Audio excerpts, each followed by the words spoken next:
Hey, it's Giselle. It's me. So, I've been telling myself that I'm gonna record this video for like a long time, but I do not have any recording equipment. So, I'm using my Mac.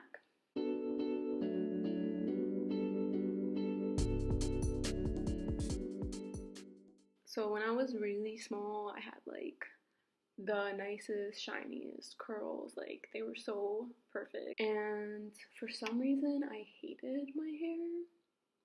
So I would like sit in front of the mirror and just like comb it out, and I would get it straightened all the time and like blow dry, and I basically just killed my curls. But anyways, in 6th grade, I chopped off a bunch of my hair.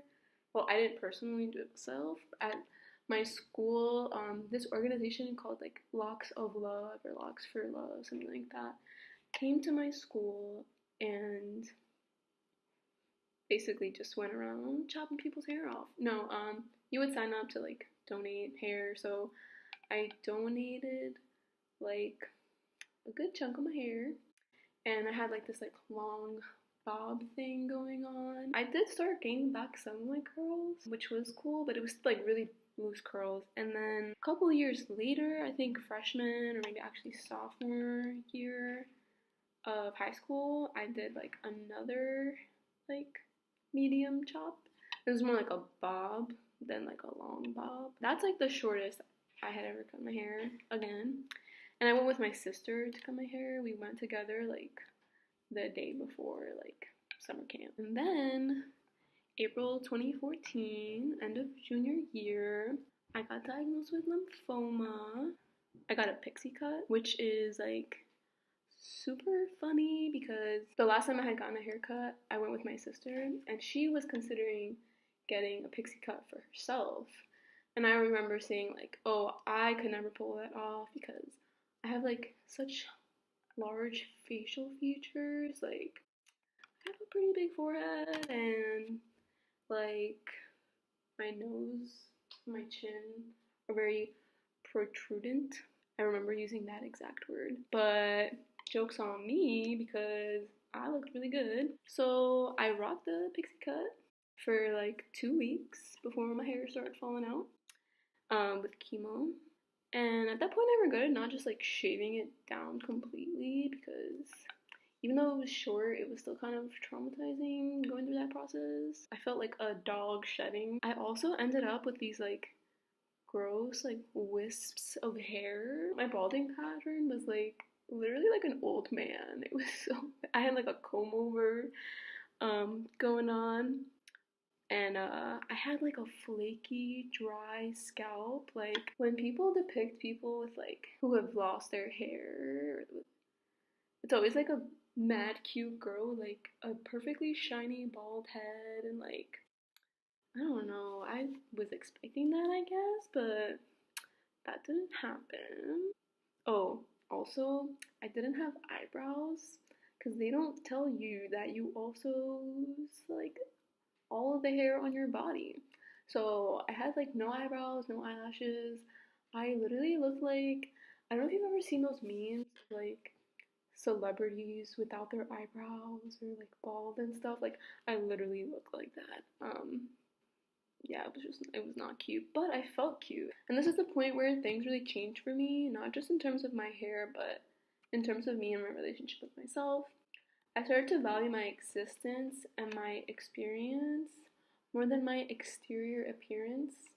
I got really excited when I wrote that. Like, I literally in parentheses wrote yo bars. But anyways, I'm alive and I just want to feel good. Like literally what physically makes me enjoy being alive more. How can I contribute to that?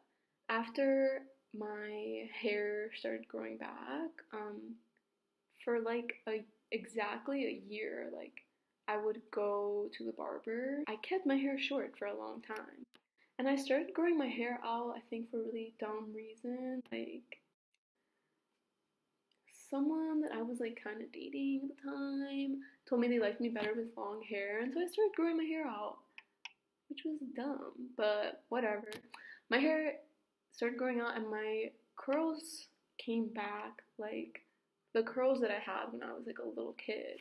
I actually started taking care of my hair, which I had never done before as a kid. And that was a learning process. I also really wanted to use natural products. That's a whole nother story because natural hair products, if you know, if you're team natural, uh, they're hella expensive, and it was just a lot of money being spent on like bottles and bottles and tubs and jars of like lots of shea moisture.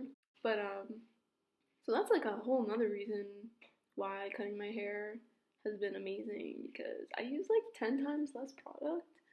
Um, but yeah, so my hair started growing out and I really loved it. I had like a little like fro thing going on. I remember like one of my little cousins telling me I looked like Chase from Zoe 101, and that really stuck with me because it was definitely true. It was like this massive thing that kind of like had a life of its own. um, but it also like just demanded attention, which like was obviously nice because like getting all these compliments and like everyone loves my hair. And it's like I love my hair too, so obviously like I know that they're not lying, you know, it actually does look good. But I started to feel like I only looked good if my hair looked good. And then it just became like falling back into that pattern of like hiding behind my hair again. Not just as like a physical mass hiding behind it, which I could if I wanted to, but also just relying on it so heavily to determine my self-worth. And I didn't need to chop all of my hair off in order to combat that, but for me, it felt like a step that would help to just like free myself from that a little bit. I genuinely just love having short hair. Like, I just like how I look. Right now, I need a haircut. Like, my sideburns are kind of like doing a weird thing, and like a mullet is kind of starting to come on, so it's just like a mess right now. But in general, I really just feel happy with myself. And I don't think anything else really matters. It's like what I was saying before, just valuing how I feel physically more than like how I look. Like I literally would take hours like to wash my hair. Like I mean, actually washing my hair wouldn't take hours, but it was like a long process. Like I would have in the shower. Would have to tie a ponytail to the on top of my head and then wash the back of my head first. And then I would let go of the top ponytail and I would wash the side of my head and rinse, and then wash the other side and rinse, and then I would do like a quick another shampoo of like my whole head, and then so much conditioner because I had so much hair. So that's just in the shower. That would be like at least 30 minutes. And then after, it was like a whole nother process of like leave-in conditioner and then the curling cream and then the oils and then the diffusing, and it would take out. This is what would take hours. My hair takes hours to dry in the winter, so like I can struggle sometimes with seasonal depression because I hate winter. Like I just hate it so much. But another thing too is like, remember how I was saying that I only felt like beautiful if my hair was perfect, and in order for my hair to be perfect I would have to wash it, and it would only look good like on the day of. This is curly hair struggle. Like you have to wash your hair so often for it to even look good, and then it just wasn't feasible. Like I would have to plan my life around when I would wash my hair. Like, and it also was just too freezing cold. That's why I was mentioning winter. Like it was just too cold to like wash my hair and like it be wet for hours. I would just not feel good. And you're depressed, you don't have the energy to do anything. So I just had no motivation to wash my hair sometimes, and it would be so frustrating. Like if I hadn't washed my hair in a few days, just feeling just gross, but then not having the energy to go through that whole like hours long process of washing my hair. Um, so that's another reason why I cut my hair. I don't exist to be appealing to others. Everyone loves me with my big curly hair. Like, I love myself with my big curly hair. I love myself in different phases. I'll probably grow out my hair again and go through cycles of like cutting my hair and letting it grow. Like, I just don't feel like I have to be tied down to this like image or perception of like what people want me to be or what I think I should be for myself, if that makes sense. Like, I just want to be free to explore and evolve. Like, I just turned 21.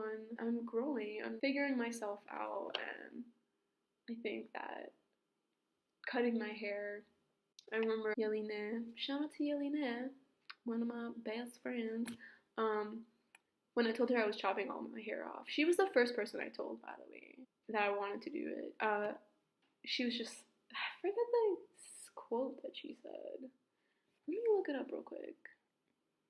Oh, she said power moves all 2018, which so relatable. I felt so empowered, just so strong. I just felt like I was taking control of my life. I literally cut my hair like 3 days into the new year. It just felt like a fresh start.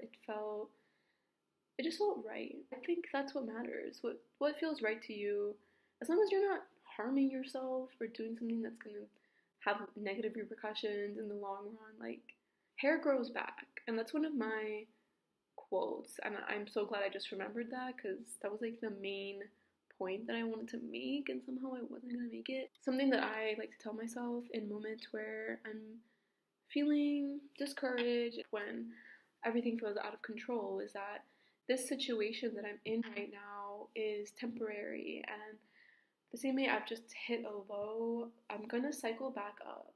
And when I get to the top, I'm not gonna be there forever, and that's just a reality.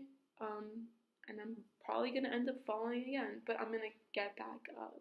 So that experience of me losing my hair and like being bald, and then it growing back and becoming this like, you know, beautiful mane that I had, it just like taught me like to just get over it, basically. Just, get over it, Giselle.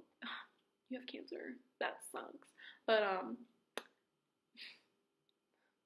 gonna stop talking about cancer. But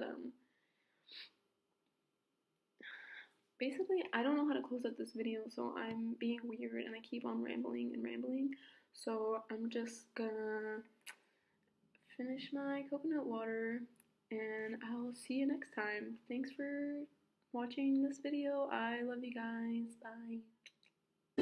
Spin.